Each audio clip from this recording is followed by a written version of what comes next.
Good morning from the heart, September 29th, learning from Peter's experience. Mark 14, verse 31. If I have to die with you, I will not deny you.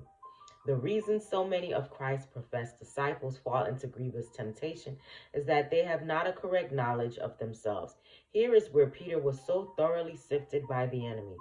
If we could understand our own weakness, we should see so much to do for ourselves that we would humble our hearts under the mighty hand of God, hanging our helpless souls upon Christ.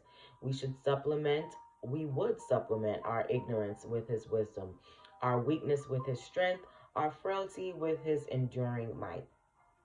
Mark the course pursued by Peter.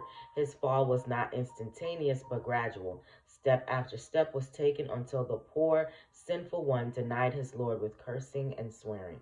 The crowing of the cock reminded Peter of the words of Christ, and surprised and shocked, he turned and looked at his master. At that moment, Christ looked at Peter, and beholding that grieved look in which compassion and love for him were blended, Peter understood himself. With startling vividness, his self-confident words flashed upon his mind. Although all shall be offended, yet will not I. I am ready to go with thee both into prison and to death. And yet he had denied his Lord with cursing and swearing. But Peter was not left in hopelessness. The look that Christ had given him brought a ray of hope to the erring disciple. He read there the words, Peter, I am sorry for you. Because you are sorry and repent, I forgive you. While Peter's soul was passing through such deep humiliation, through the awful struggle with satanic agencies, he remembered the words of Christ, I have prayed for thee, and they were to him a precious assurance. In Peter's fall, we have before us our own individual cases.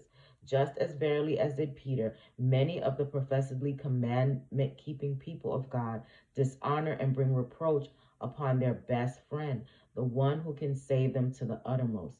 But the Lord would restore to himself all who have put him to shame by their unscriptural course of action. Peter sinned against light and knowledge and against great and exalted privileges. It was self-confidence that caused him to fail, and it is this same evil that is now working in human hearts.